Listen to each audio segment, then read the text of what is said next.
I'll pass it on to you. Before Courtney gets started, I just wanted to remind everybody that Steve and I did a little inventory of the seeds that we have. And a couple of people have already picked up on, I have a lot of Akoe Miller's poppies seeds. And so if anybody wants poppy seeds, I bagged some up and put them on my front porch, and they're still out there if anybody wants some, and I can make more if there's more interest. And I also have a lot of moonflower, datura, a lot. Which datura do you have, Iris? I just had a client requesting some for hornworm hosting. Right. I don't know. It's got big white flowers. Are the leaves entire or lobed? Or are they, do they have deep lobes in the leaves, or are they more like triangular shaped, or do you remember? Well, they're not a vine. No, yeah, I know. Yeah. It's not a vine. I don't It's think like, it's like a gigantic bush. Mm-hmm. It gets huge. And There's so the native species to Kansas is found across the whole country, really, and it's got broad leaves that are sort of soft and blue green, and then there's a bunch of introduced daturas that have not soft blue green leaves. They all grow really well here, but I'm asking because they want a native datura, and if you have one, I would come get seeds. I would love some of those, Iris. If you have extras, I would love some of those datura seeds. Okay. So Lori, I'm going to write it down that you want some of the moonflower. And what I'll do is happy to trade you for something if you need something. Okay. I'm kind of hesitant to put the moonflower seeds out on the porch right now because it's so cold. But next week, maybe you and I can just figure out a time to connect and do that. Sure. That's great. And no rush. Steve, do you remember on those moonflowers if they were big bluish green leaves, or if they were, what did you say the other kind were, Courtney? Deeply lobed and sometimes sort of prickly looking leaves. There's a couple of different types of datura, but the ones maybe a little prickly, not much, and they were kind of bluish green. That might be what I'm looking for. I might have to trade you something, Iris. I've got a lot to trade. I mean, I have a box like this big. Yeah, like this. Yeah, they grow just incredibly. Yeah. Once you have them, you have them. Yeah. So, yeah. So Courtney, are you asking for Jimson weed? Yeah. Yeah. Oh, okay. Yeah, I think what Iris is talking about is larger. Yeah. It's not Jimson weed. Not the same thing. It is not Jimson weed. It's datura for sure. Right. Well, the Jimson weed's a datura too, but it's smaller. It's smaller. It's smaller. Yeah, no, this is like gigantic. Okay. And the leaves have you noticed it? I have folks who want to do moth gardens, which I think is fantastic, but datura is one of the great hornworm host plants along with all the nightshades. And so they want to do a datura in their moth garden. Have you noticed if your datura hosts hornworms? No, but I'll tell you what I get hornworms on is my rue. Oh yeah, yes. My rue, the hornworms love my rue. Yeah, rue is a really great host plant. Even it's funny because it's not native, but the caterpillars really like it. Yeah, eat it. And then I also have I have a lot of marigold seeds. I have a lot of squash, like winter squash, and I have a lot of okra. If anybody wants any of those things. I might want some okra. I don't like a lot, yeah, but just a little bit. Okay. Well, we can give you one pod and you can pull them out of there. All right, sounds good.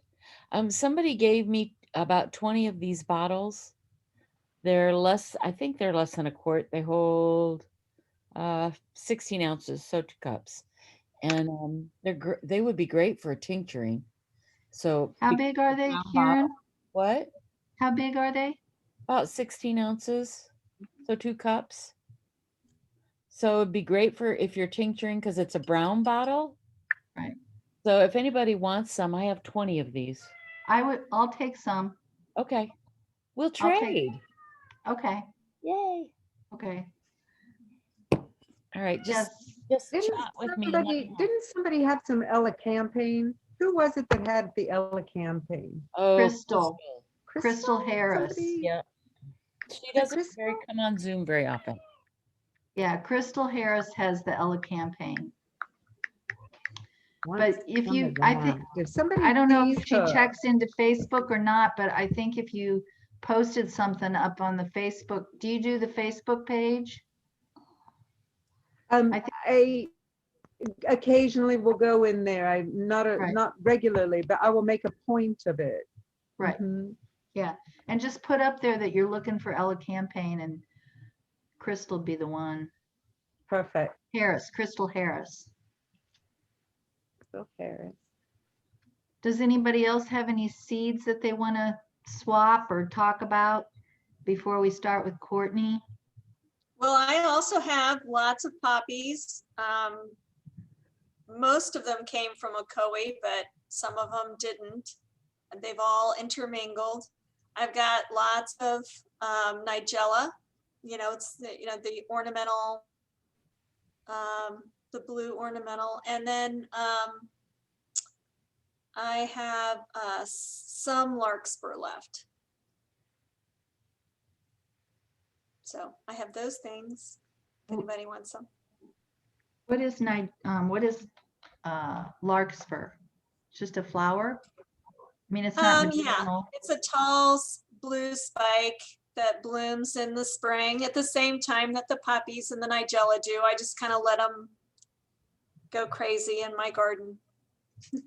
You might know them as delphiniums. They're pretty toxic. Really pretty though. Important pollinator plant.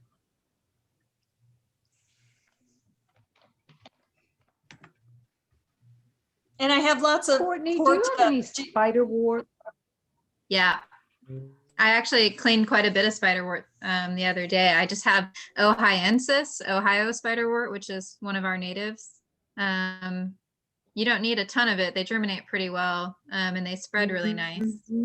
But I do have seeds. So I'm happy to put seeds in my mailbox for people or drop them with someone who's coming by. I haven't left my house in so long. I would love that. Yeah, I will. We all, like, as we're having these conversations, can we all put it on Facebook? So maybe that's a good meeting place for organizing pickups on what we have. And I put a giant list of stuff. Well, I don't know how giant, but I put a list of things that I've got as well. And I just posted it to Facebook, and I'm happy to share those things also. Okay, great. That's a good idea. If you wouldn't mind reminding me on Facebook to bring spiderwort seeds. I'm happy to make a trip out to town if I can drop seeds at a centralized location for pickup or drop seeds with someone. We're north of town, no ways. I don't expect anybody to drive out here. So Well, you can use my porch as a drop off if you want. oh, great. Great. Whoop, whoop. Hello? That's Okay, there's the wild lettuce picture. Verosa. Oh, that worked. Yeah, Yeah, it doesn't really show the leaf that's on the stem, which is what I took pictures of. It shows the rosette there, but Oh, sorry. the leaf on the stem Say looks different. The pictures that were in my presentation were of the kind that we decided was less potent, I guess, compared to this. Okay. okay. Hold on one second. Let me see if I can find that where I was. Here it is. This one.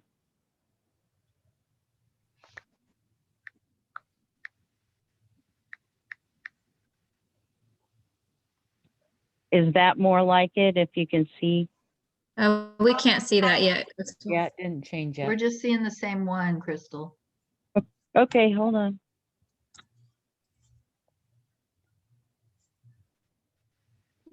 I think the one she's trying to show is the one I have all over my property. Prickly Yeah. lettuce. Probably. Um, Probably. So Probably. I put in the Zoom chat a website that's really nice describing the different lactucas that are used medicinally, and prickly lettuce is one of them. But I understand, just like when you're talking about native plants, that there's going to be a different amount of metabolite essentially that's in each of the plants. They're still medicinal, just to you'd have to concentrate it more, or use more plant material. But Lactuca cereola is one of those listed. The prickly lettuce that's all over your property probably is used medicinally. That's a cool website. I didn't get to read it through since I found it while we were on the call, but it's worth a look. You say you put that in the chat? Yeah. Oh, okay. And let's see. I know there's a way I can save the chat. Dale, do you remember how I do that? How do I do that? I'll grab it from the chat and just add it to the post I'm going to put up Oh, okay. with the Great. pictures. Thanks. Okay, thank you. Yeah, I didn't mean to go off on the lettuce so far, but I definitely want the seeds to get used if it's what we want. So I'll take them and I'll divvy them up with people. And so maybe Courtney, do you want to go ahead and start with your presentation? Your talk about all that you do? Sure. Cheryl, I see that you don't see the link. I'm going to try to copy and paste it again. Maybe you joined after I posted it. Maybe, yeah. There, I see it. Cool, great. Sorry about that. So I actually think lettuce is a great transition into talking about native plants and medicine. So good work, Lisa. If you weren't here earlier and you're not a Facebook follower, then you may not know that I did not prepare something fantastic for today, but I can always talk about native plants and medicine because it's a passion of mine. And I did bring some books I wanted to share with you guys if you have an interest in this topic and want to dig a little bit deeper, but I'll always think that we can know that the door is open. So if you want to have conversations about medicinal or edible native plants, I am never going to say no to that conversation. So my company, Native Lands LLC, I mean, our main role is restoring native landscapes and installing native gardens in every size space you can think of. And we have a great passion for reconnecting people to native plants and how they've been used historically, but also how other members of our ecosystems use them. So it's not just about us, obviously. And a lot of people are less adventurous than our friends here. So not a lot of people want to stick native plants in their mouth, even though it's a passion of mine. So most people do native gardening for wildlife. I do native gardening for everybody. And when I plant gardens at home or for my clients, I tend to focus on making sure that the plants are something that that the people who host the garden can use as well, at least a portion of it. So you probably know some of the easy ones. We have multiple echinacea species native to the eastern half of our state that all are medicinal to different degrees. Echinacea angustifolia is our most medicinal echinacea, but all of our echinaceas are medicinal. So I use echinacea in a lot of my gardens. But lactucas, all the lettuces are medicinal in their own way. We plant a lot of plants that are medicinal for external use. So bee balms and other mints are really great. Insect repellent is something I can sell to anybody. So I like to tell people plant bee balm for the bees, but rub them on your skin to repel the insects that you're worried about. A lot of the folks that we work with are not like yourselves out hanging out in nature all the time. So they get nervous about insect bites and tracking things into the house. So those are good selling points. And edibles are actually more of an attractant than medicinals to most people. So we plant a lot of native mints, native tubers, native tea plants like lead plant and coneflowers, rudbeckias, rotibicas. So really we just try to insert our agenda a little bit into every garden. The more interested a client is, the more interactive we can make their spaces. And then of course, when we plant prairie, we it's like a toolbox, a limitless toolbox of plants to be used as medicine, food, textiles, the works. So this is a passion of mine. I have worked with folks in the industry of ethnobotany in the past. I do a little bit of ethnobotany education, but I don't focus on that solely because it's such a niche field. And we have one of the more nationally recognized ethnobotanists here in our backyard. So I don't need to step on Kelly's toes, but I did. And I've worked with Kelly for a long time. I was on the phone with him earlier, actually. He's doing well. If you're a friend of Kelly, he's great. So I did, if you aren't looking at it in this view yet, and you're not familiar to Zoom, if you want to see these books larger, you can go to the top right of your screen and click view and go to speaker view, and that'll make me bigger because I'm going to show you some books now. So if you don't know of Kelly Kincher's ethnobotany research, these are his two books. He published these when he was in grad school. If you don't know Kelly, then you may not know how long ago that was. I'm making fun of Kelly's age. He's not old.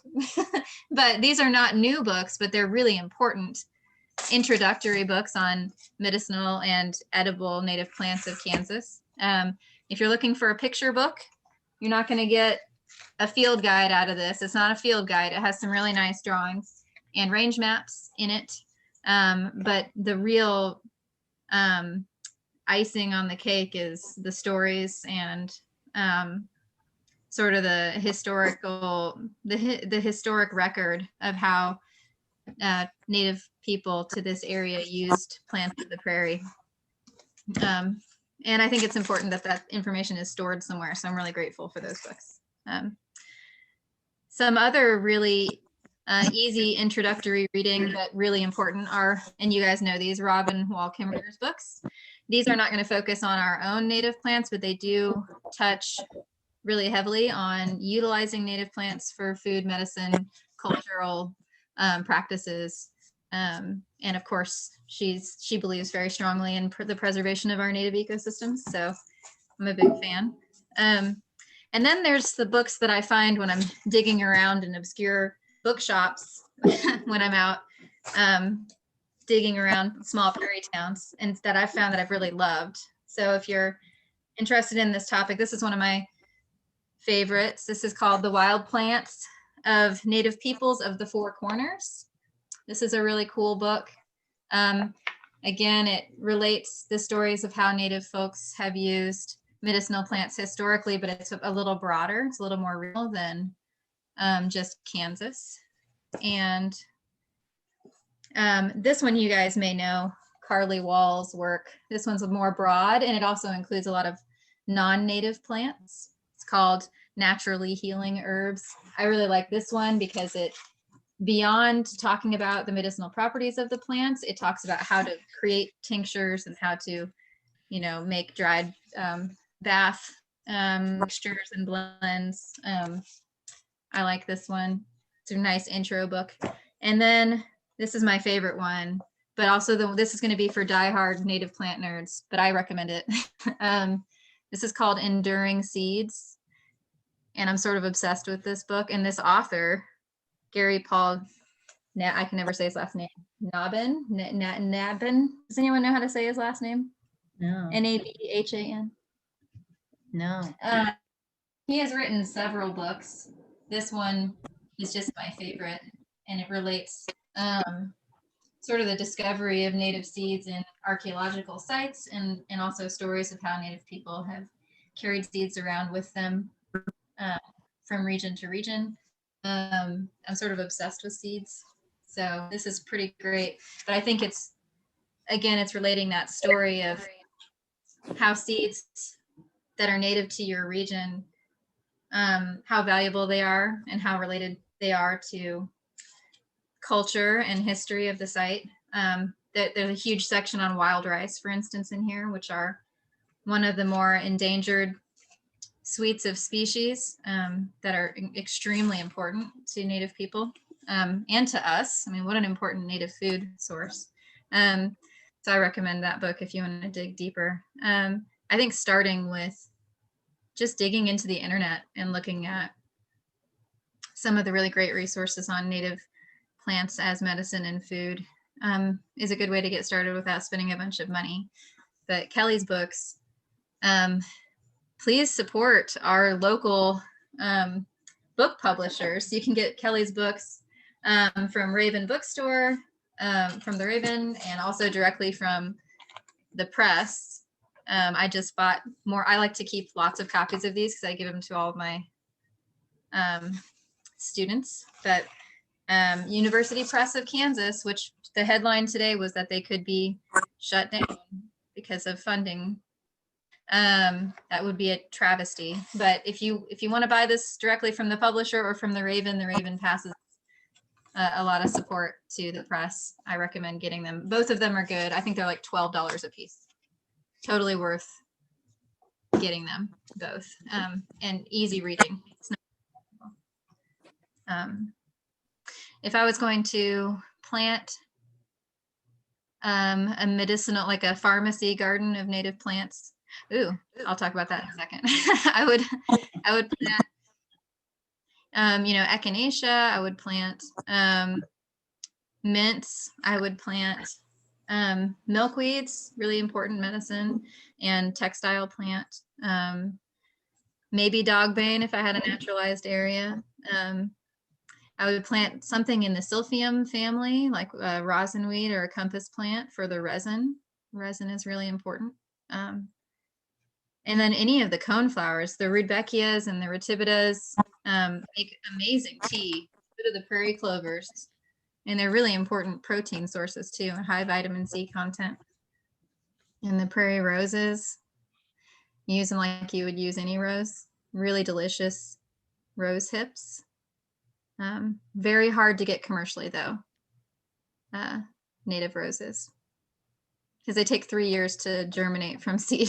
So nobody works with them. I do have a lot of native rose hip seeds though. If anybody wants rose hips, let me know. But it's a 3-year wait. So you plant it and forget it. Okay, I blabbered with no interaction. I'm not good at that. So I would love to hear what kinds of questions guide my brain. I'm here for you. Well, you were talking about the prairie rose, and I love the big pink fragrant ones, and I have some around here, but none of them are fragrant. Yeah. And I don't know if they're the same species and just some smell and some don't. Yeah, there's definitely diversity within a species on how fragrant they are, as well as, color. So that's a good question. Rosa arkansana is the species that occurs most commonly here, but it is very easily confused with Rosa carolinense, the Carolina rose, which you can only tell the difference when the seeds are set by whether or not they held on to their sepals or not. So it's kind of you have to be a botany person. But they're going to have very similar medicinal properties. The fragrance is variable within the species. So I don't think you're looking at one species or the other based on scent. I've smelled some really amazing ones in the field. I would say perhaps the most fragrant ones I've ever smelled have been those that are in the most stressful situations. So roadside really, really dry, really, really rocky, really disturbed are really smelly. But that's just that's just an observation. I don't have any data to back that up. But Yeah, plants, I- we know this. Plants, if you have plants, Yeah, I can do it that way. I can't get out, find a way out of it. I was just Nope. saying that. God damn it, my volume's down and it's still on there.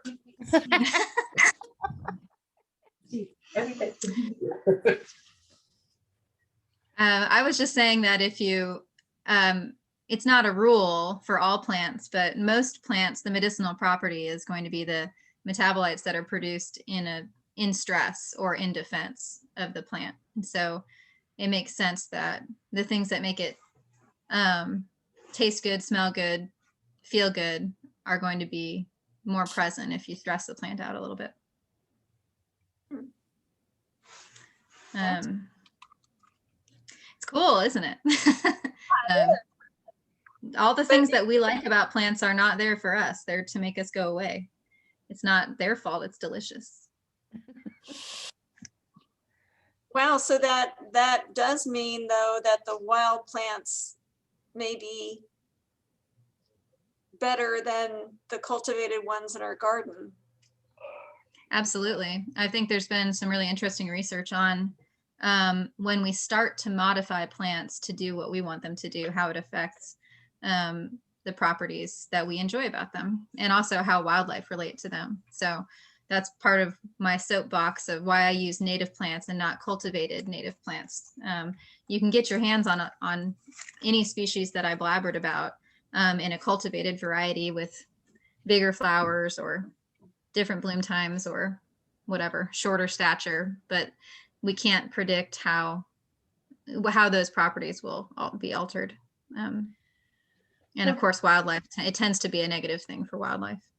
I have a question, Yeah. Courtney. So some of the things that you mentioned, like milkweed and dogbane and compass plant and the prairie roses, if I wanted to start growing them in my space, where would I find such things to grow? That is the most important question.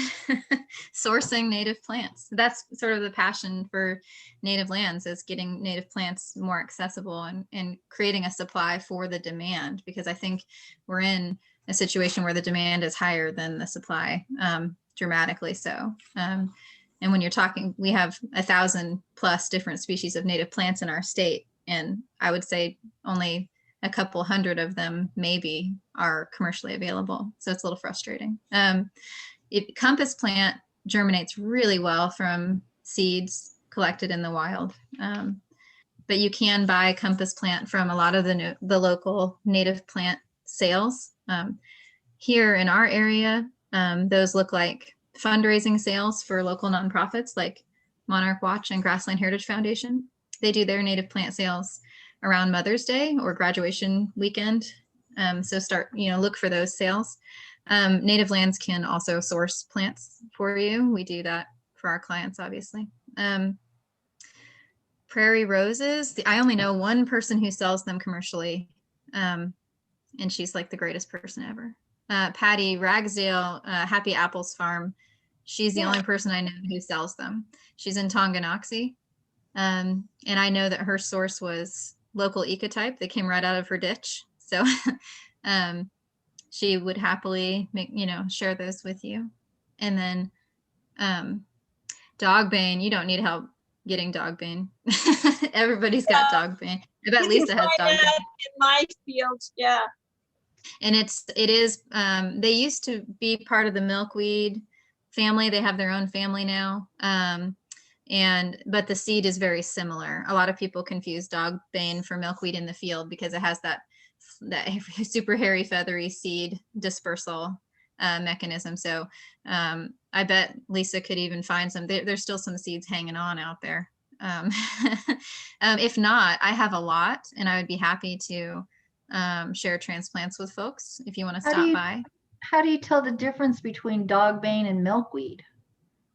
The easiest way to tell, what I always tell my students, is if it's branching and it's not butterfly milkweed, because butterfly milkweed looks totally different. But if it's branching, it's dogbane. Common milkweed doesn't branch. it's always going to be a single stem. So that the common milkweed and dogbane are the ones that are most commonly confused. And you just wait a little while.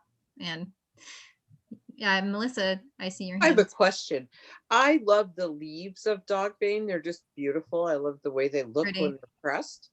And I Mhm. like playing with them and incorporating them in packages and wrapping paper and things. But I was Gorgeous. a little put off that they're toxic, and I don't understand how toxic. Is it okay to use them when they're dried? Absolutely. They're toxic the way milkweed is toxic. So unless you're eating a ton of it, then you're fine. It's not going to Okay. and it's the same way with the sap of milkweed. You guys understand this maybe better than most groups of people. There's a fine line between medicinal and toxic. I think dogbane is medicinal until it's not, but you're never going to consume enough of it to cause yourself any trouble. The real sexy part about dogbane is its fiber and dye properties. So that's why most people grow You can it. make cordage out of it, right? Yeah, it's Yeah. very, very strong cordage. Really, really easy to get cordage from it. And it also makes some really great colors. And you can get color out of it both through like the lye liquid method, but also through pressing. Okay. So it's Roxy McGee is a really good source for, I don't know if you guys know her, but she sort of specializes in native plant dyeing. She's gotten some really cool colors out of dogbane, but I like it because it's a cool fiber plant. It's something I can teach people really easily, and it's been used for thousands of years as a fiber plant. So really, So And important. I'm sorry. Isn't it Rattlesnake time to harvest that now though for fiber? Winter, late fall and winter are the best times to harvest that stuff. Mhm. So rattlesnake master is also a fibrous plant. Right. Really. But I don't know where to find it. Is it one of these places that you've mentioned? You can probably find that as well. Yeah, you can you can support one of our local nonprofits. Most of them will have rattlesnake master. I wish I had been part of your group at the end of last year. I was begging people to take rattlesnake master from me. I had something like 1,000 plants. It germinates really well and can tolerates a really broad set of conditions. Hot, dry, wet, a little bit of shade. It's a really important pollinator plant, and it also has a really great story. It's a really great story plant. So I use it a lot. But we had a local high school grow them up for us last year, and we ended up with 1,000 of them at the end of the year. And I was begging people to take them. So that's another benefit, I guess, of having me here at the end of the year. Remind me, I'll stop in October, November, because I'm usually offloading plants pretty cheap, trying to get them into gardens rather than overwintering them. Yay. Yeah, but Dale knows. I made Dale come over and get a bunch of grass this fall. I only begged him. I went to his house. I made him come over. I said, "Are you sure you only want 200-300? Don't you want more?" Did they all end up in the ground, Dale? Yeah. Yeah. Yeah. Yeah, I helped. I bet you did. I bet you did. A lot of the plants that I talk about, I try to restrict myself to talking about plants that are commercially available in some shape or form. You can get seeds for all of the things I've talked about on a couple of local websites, and I can, I see somebody talking over there. I'm looking at the chat for the first time. Thanks, Dale, for sharing Roxy's information. So let me share in the chat a couple of websites that are good sources of native seeds. I will put them on there in order of my preference, but they're all legitimate seed companies, really great people to work with. My preference is based on where the seed was grown, because it's best to use the genetics that are have evolved in our own eco region rather than dipping into seeds from Minnesota or Wisconsin if you don't have to. Their ecosystems are different than ours, even if they share the same species. So I'll share those websites here in just a sec. What other questions? Anybody else have anything? Did I miss anything from the chat that I should be paying attention to? Oh, yeah. Francie asked about medicinal uses of compass plant.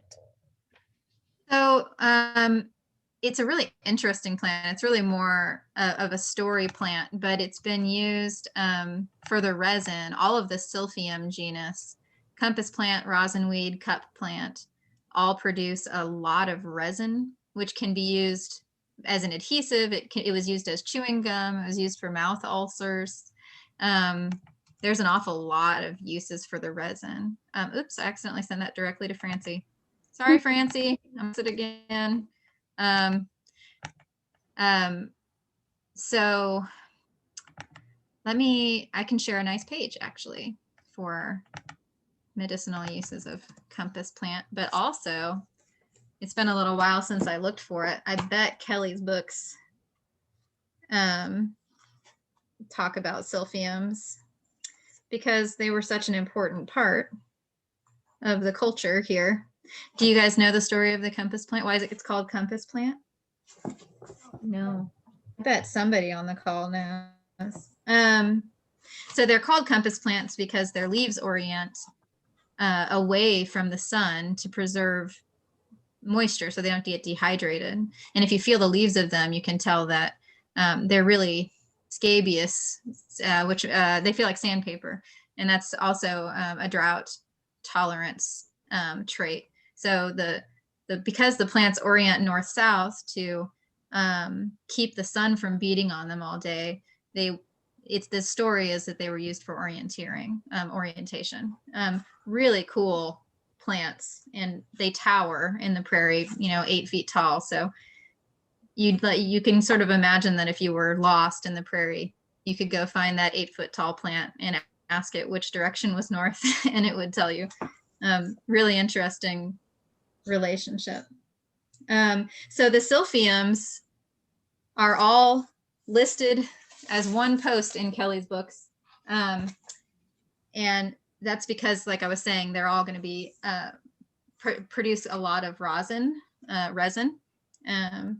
And there's 4 pages of how the resin was used in this book. So even though that's kind of a cop-out, I would say if you can go to the library and get this book, it would be the more trusted source of information on how compass plant was used medicinally over just Googling it, probably. And just for a quick question, how do you get the resin out of the plant? Do you have to boil it, or how do you do that? I've always sort of bled it, wounded the plant, and let it leach out because that's just been the way that I find it in nature. I've never prepared mass amounts of it at home.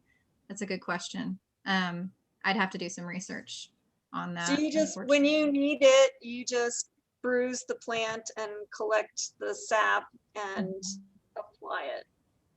Basically. And it's what's the right word? It's kind of got an amber, it's amber, kind of like a pine sap, really, really sticky and clear when it dries. So you'd notice it walking by the plant, that's for sure. Big globs of sticky glue, basically. So I linked one of the seed websites. I'm multitasking. Thank you for being patient with me. What else can I help with? I have a question. You've said a couple of times you've referred to different plants as story plants. Oh yeah, that's a Courtney. It's a Courtney colloquialism. It just means I find the easiest way to help people relate to the prairie is to tell them the stories of the plants that live there. It's also a really great way to teach botany. If I can explain what the Latin words mean or explain why something's a compass plant, then it tends to stick in their memory a lot better than just teaching them the facts and moving on. That's why I love field education over Zoom meetings that all these teachers are having to do right now. Poor teachers. So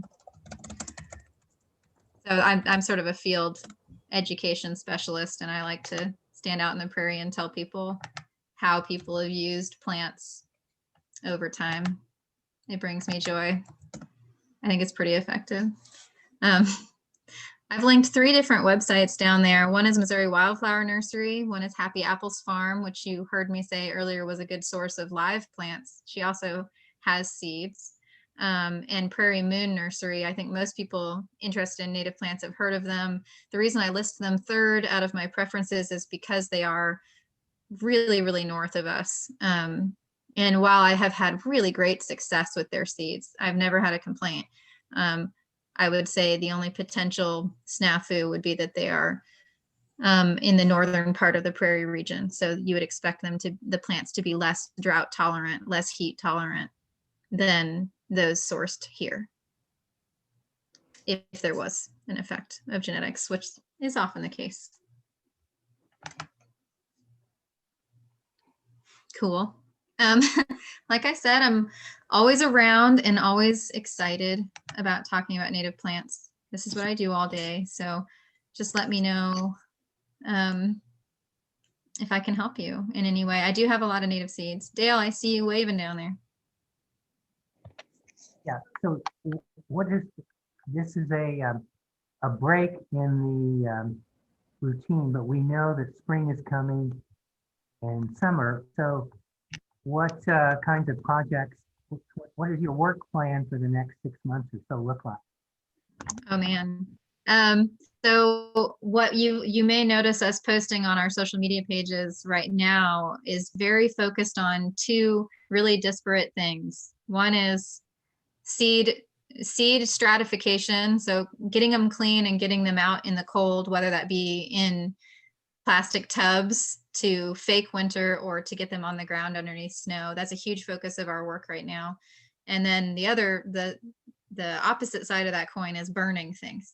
And so we need to get places that we're trying to restore treated with prescribed burns so that we can access the soil, whether it be to add seeds or add plants, or simply to burn off the dead plant material in spaces that haven't been managed for a while. And so we do a lot of that work. And this is planning time. I'm doing garden design, and I just got off the phone with a really big foundation that bought a bunch of land, several hundred acres in the Flint Hills, and wants help seeding some prairie out there. And we're pulling big jobs, which is great and intimidating. We're going to have to expand. I need everybody on this phone call seeding native plants, so I have a seed source for all these different species. Yay! Yeah. Seed production. We are sort of exploring different ways we can plant seed production plots in more spaces in the region. So I'm open to those kinds of conversations. We're happy to find a way to trade. I'm raising my hand. I see you, Crystal. So Crystal and I got to visit. I got to go see Crystal's space. We're going to throw so many native plants in that space. It's going to be great. Yeah, Courtney came out and visited me one day, and we walked around. So she gave me some, or will be giving me some ideas on what to plant where. So I'm excited. Me too. And it's a really cool location where we don't have a lot of clients protecting native space. So pretty excited. You can put a native plant anywhere. There's a native plant for any situation. So if you have a problem, I can solve it with a native plant. Let me know. And I didn't touch a lot on specific species that are medicinal, and sort of intentionally, because I could talk. There's literally degrees on that topic and classes, whole semesters of classes. So if you have a particular issue you're trying to solve with a native plant medicine, definitely let me know and I'll help you find the answer. Yeah, Iris. I have a question. So if I were to like offer up some land that I have access to plant native plants into, I mean, how much tending does it require? I mean, Nothing. Okay. I don't need anybody to take care of it. As long as we prepare the site properly in the first place, which is the hardest part, then the native plants take care of themselves. So assuming that I could go visit the site and check it out and see what the potential management hurdles would be. If there was an invasive species that would cause us trouble or something, that would be the main issues. Obviously, we don't want the native seeds to get mixed in with something that I can't share with other people as part of a seed blend, because they're considered pollutants. So prickly lettuce is not an issue. That's an acceptable pollutant. But things like Sericea lespedeza or shrub honeysuckle or Johnson grass would make the site a no-no for me, because I can't deal with that. Yeah, my family has 20 acres that's not been touched by anything for like almost 40 years. Wow. It's just been in its Cool. wild state. And it's just outside of Lawrence. And so, I don't know. Might be a really great place to look just to see what's there already. And that's the other aspect of what we do, is trying to connect. We have a lot of clients that own remnant prairie or different natural landscapes, and developing relationships with them so that they can become seed sources for us. And we, barter services basically is another. Okay. But we should talk, Iris. I'm interested. Okay, I have to talk to my son because he's in charge. I understand. Okay. Trudy, is that your hand up? I can't tell. Is that a Trudy hand? Yeah, that's my hand up. I'm looking for like some native shrubs or small trees. I've been looking at like rusty blackhaw. Do you have any familiarity with that? Rusty blackhaw viburnum is a really, really valuable native shrub. It is in high demand and really hard to get your hands on. But what I can do is link a couple of great sources for that. They're going to be in Kansas City. We don't have native woody production out here. However, that's something Native Lands is starting to try to fill the gap on. We do have a lot of trees and shrubs, but rusty blackhaw is not one of the ones we can get our hands on right now. But Green Thumb Gardens in Kansas City is a great place to start looking. And then I would look at Forest Keeling. Do you know of them? They're in Nebraska, I think. No, they're in Missouri. Forest Keeling. They're a mail order native tree nursery. I will link both of those here. Courtney, what do you think about the K-State Forest Service and the? I think they're great. Yeah, we use the thing about the Kansas Forest Service is you need to do research before you order. They carry a lot of non-native trees and shrubs, which may not be an issue for you. I just mention it because that's really important to me. I don't plant any non-native plants unless my client insists on it. So like in food and medicine, obviously, but when it comes to a shrub, if it's not providing habitat for wildlife or food for me, then I don't plant it. Kansas Forest Service sells a lot of non-native trees, but if you look at, I actually order most of my tree saplings from Missouri Department of Conservation's tree program, and they only sell native trees and shrubs. I will link that page as well. Tree sale. And both of those sites are. I'm sorry, can you say that again?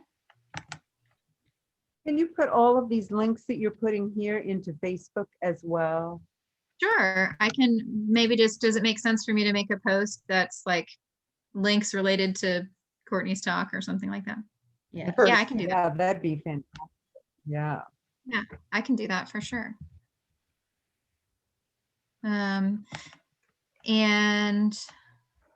So I linked Missouri Department of Conservation's tree sales. They're still doing their tree sales. And then I didn't link Kansas Forest Service. That one's pretty easy to find. Yeah, just be careful ordering through them. Not because they're not great, but because they sell other things as well. Good questions. I'm saving my notes from the chat so I can make sure I post all of them on Facebook. So now I'm done multitasking. Rusty blackhaw is a really great native large shrub, small tree, important for birds and a good host plant for caterpillars. So definitely try to get your hands on some. We have a ton of native viburnums, not Kansas technically. The deciduous forest that we reside on the edge of has a lot of native viburnums. So if you're into viburnums, check out the Overland Park Arboretum. I think they have 40 or 50 varieties of viburnums. It's kind of a cool place to shop viburnums before you buy them. And they have a lot of the native ones there. Okay, thank you. Any other native shrubs or small trees you really like? Oh, I have so many. I think we carry 30 plus species of trees and shrubs.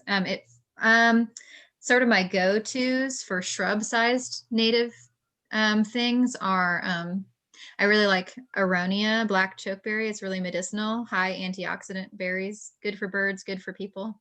They taste Okay. like currants. I also like golden currants, which is related to gooseberries. So they taste like a gooseberry, but the flowers smell like cinnamon or clove. I have a lot of those. Smaller shrubs, I really like, honestly, I like lead plant a lot if you have full sun. It's a shrub element in the prairie. Great tea plant, good dye plant, good medicine plant. Gorgeous all the time. There's so many. I could talk about native shrubs for forever, but I think, let me know if you're looking for a list of that, and I could email you a list of the ones we have. And then checking out Missouri Department of Conservation and Kansas Forest Service is a great place to kind of shop native trees and shrubs. So Okay, lead plant tea. I've never had it. Yeah, it's a legume. Lots of legumes make really good tea. So you're talking think about the leaves? The flowers. The The leaves are flowers. really good for dyeing. Roxy uses them for a black or silver color. But the flowers, they're kind of peppery and they make a good tea.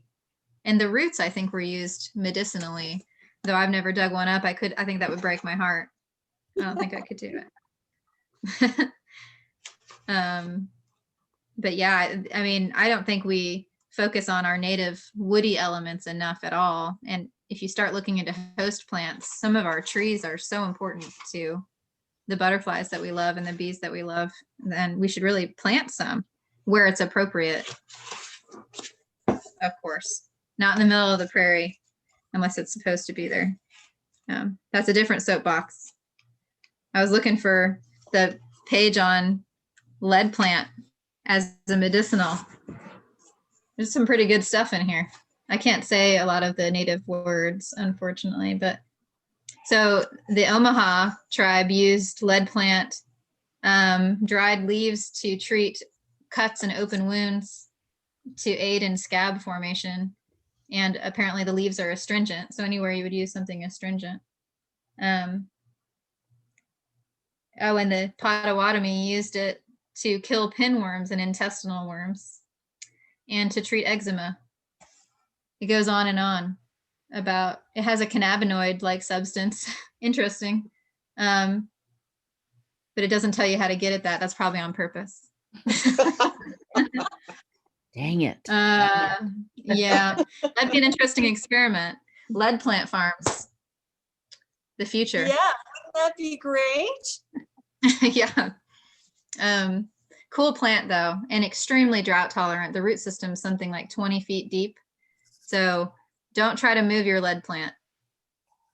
Once it's established, it will not move, but it accesses the water table in a way that we can only dream of. Really amazing plants. For a plant that's only 2 feet tall, to throw a 20-foot root system is pretty impressive. Cool. Like I said, I could do this all night. It is 8 o'clock. So I will let you guys continue your meeting agenda. I'm sure there's other things. I think you were going to talk about seed stuff. Did you guys get all your seed stuff out of your brains? I think so. Thank you so much, Courtney. I really appreciate it. Mhm. Thank you, guys. I do have was a lot of wonderful. native seeds, so thank you. If there's anything that, any native plants that you just can't get your hands on, check with me before you give up. I might have seeds, or I can definitely get plants in the spring for folks. But I like to support all the little guys around us too. And if we don't support the local seed companies, they won't stay around. So check Can we that do- with them. Can we do a Mhm. field trip out to your place when it gets nice? Please. Okay. Absolutely. So the long-term goal for Native Lands' headquarters is a prairie education center. So we'll be building an outdoor classroom and doing art installations and doing botany education out here. We have a seed vault that will be something we can have help, people can tour, and seed collection education and restoration education, doing all kinds of cool stuff out here. So in 10 years, it's going to be really neat. But for right now, we're in the demolition phase of Awesome. that dream, which I love. But please Um, come out and see the prairie Courtney- anytime. Before you take off, I'm going to be heavily involved with the Master Gardeners this year in their that KU medicinal garden. So we're doing some new designs on the planting space and what have you, and that's coming right up. But they also have put aside a separate area for native prairie, and they're I keep saying we are recreating. Although I'm not really involved in the native side, I'm more involved in the medicinal side, but the native area is all native planting, and they're really, it's going to be very cool and a really nice representation of everything prairie. And I know that committee would really appreciate like any extra seeds you have or anything that could be contributed to that group, because that little area out there in those gardens is really going to be something special. I think so too. We actually live 5 miles north of and drive by that every day. I actually used to. Roxy McGee and I were sort of in charge of that space for a while. I have tried to start that prairie multiple I'm going to be times. sort of in charge of it this year. So yeah, I wonder, it'd be nice to have you as a resource. I'm always here. I'm aware of the history of the site. And so as long as I had an update on what the goals were, I should be able to find seeds, at least seeds to donate. If not, you could take my cast off plants at the end of the year, because I need help every year with that. Hey, Lori. That would be awesome. Lori, would you be interested in doing a talk next month about the medicinal plant garden? Sure, I can do that. I've also got a Zoom slide presentation that I'm doing for the Master Gardeners that I just finished on herbal healing garden, and I could present that here too if you guys are interested. That'd be I just awesome. finished that, and then my book has just gone to the publisher as well just last week, so that's going to be coming out fairly shortly, which might be useful to all of us, as we're planting and all the stuff, Cool. So we'll count on you for March, Lori? Sure. Sure. Yeah, okay. So you saw how easy I made it look.